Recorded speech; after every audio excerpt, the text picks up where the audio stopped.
እንደምን ከረማችሁ አድማጭ ተከታዮቼ። ማንዴላ ማን ነው በሚል ርዕስ በክፍል 1 እና 2 የነበረው ግለ ታሪክ ቆይታችን እንደተደሰታችሁ እርግጠኛ ነኝ። ታሪካችን አላለቀም። ክፍል 3 እንዲህ ይቀጥላል።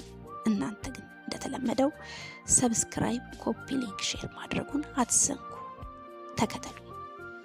ክፍል 3 ቀጠል አርጎም በየቀኑ የተማሪዎች ምልከታ እየተቀያየረ መምጣት ጀመረ። በውሎ ትምህርታቸው ዙሪያም አጀንዳ አንስተው ሲወያዩ አንዳንድ ተማሪዎች ያለ ፍላጎት የገብቼ እኮ የተጨናነቅኩ ነው ይላሉ።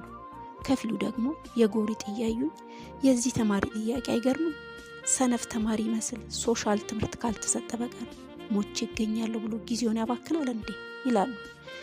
በመሃል ደግሞ ምርጫቸው እየተለያየ በመምጣቱ ገሚሶቹ የእሱ አቋም ትክክል ነው በማለት ይከራከራሉ። የክርክሩ ይዘት ምርጫውን ማክበሩ ስህተት የለውም፣ ፖሊሲውም ይደግፈዋል። ደግሞም የሶሻል ሳይንስ ትምህርት መስክ እኮ 6 ኪሎ ዩኒቨርሲቲ ለብቻው በበርካታ የትምህርት ይዘቶች ታጅቦ የሚሰጥ የከበረ ሳይንስ ነው ይላሉ። አክለውም ምን ይሄ ብቻ የምርምር ማዕከል ጭምር እንጂ እያሉ ሲያጠነክሩ ሰማለሁ። ሌላው ደግሞ የለም ለእንደኛ ሀገር ላሉ ዜጎች በተፈጥሮ ሳይንስ ትምህርት ካልሆነ በቀር ውጤታማ መሆን አይቻልም ይላሉ። የኔ ስራ ግን በየዕለቱ ተስፋ ሳልቆርጥ የእያንዳንዱን ክርክር እያዳመጥኩ መመላለስ ነበር ይላል ባለታሪኩ።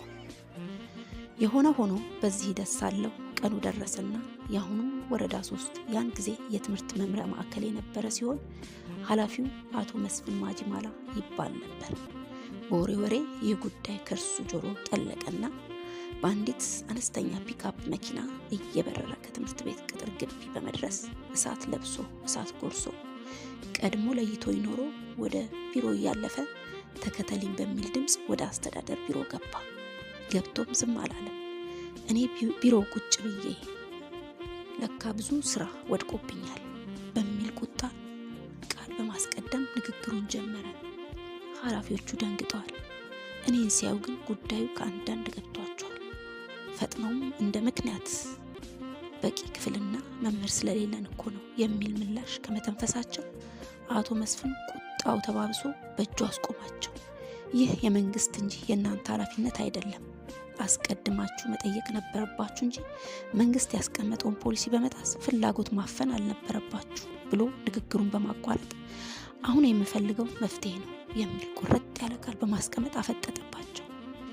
ይህኔ ነበር በእርግጥ በቂ ባይሆንም በዘርፉ እያስተማሩ ያሉ መምህራን እና የተዘጋ አንድ ክፍል አለ የሚል ምላሽ ተገኝቶ ወደ ተግባር ለመግባት ውሳኔ የተሰጠው ይላል ባለታሪኩ።